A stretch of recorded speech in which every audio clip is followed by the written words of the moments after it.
I'm Mike with thegentlemanracer.com, and today we're launching a new series called Let's Go Racing. We're going to take you along with us as we go from buying a vintage race car, learning how to drive, getting licensed, and competing in our first open wheel race.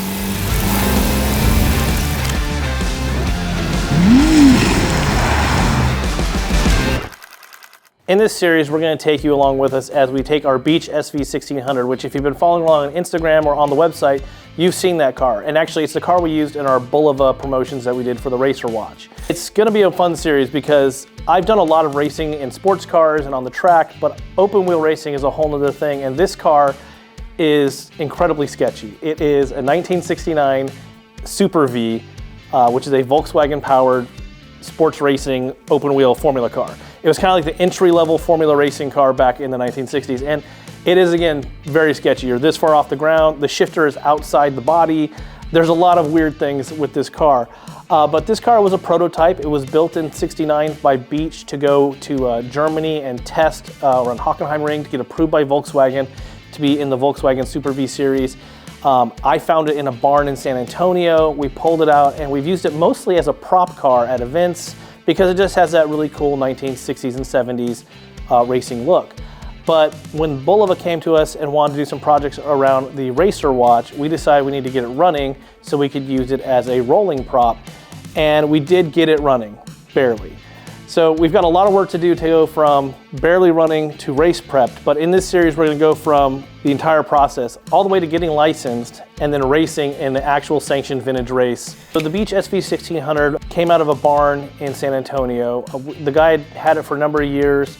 It's missing some of its original bodywork. It was updated in the 1970s for a different series, so it's got a lot of kind of mystery to it. We're going to try to get it back to as original as possible.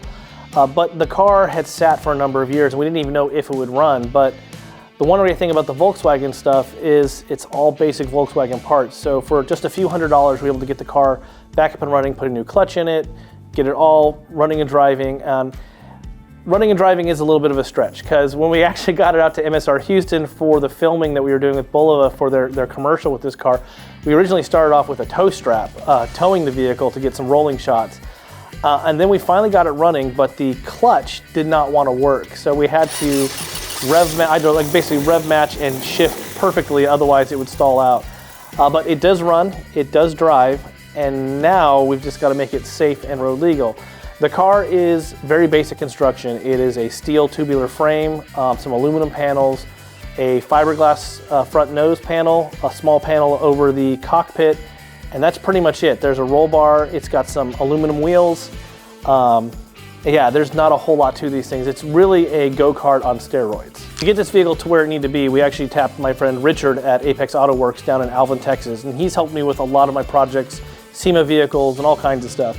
And Richard builds race cars. So Richard was able to get it running. Him and Jason were able to get that thing dialed in and at least running good enough so we could film with it. But we've got to get much better than that if we're actually going to go compete and finish a race in CVAR. In the next episode, we're actually going to take you along with us to Richard's shop in Alvin, Texas, where we're going to get the car dialed in and actually start working on it. We've got to put legal seat belts in it because it doesn't have any seat belts. We've got to get the shifter working and hopefully find out if we can get reverse to work because it's supposed to have reverse, which would be helpful because it does like to spin. Mainly because the tires on it are from the 1970s and we definitely need to update the tires, figure out why the one wheel is dragging, and also figure out the body panel situation because the three fittings that are holding it on now probably aren't going to be good enough for race day. So there's a lot of actual work to do to make the car safe and pass inspection with the Vintage Racing Club. So that's what we're going to do in the next episode, and we'll bring you guys along with us.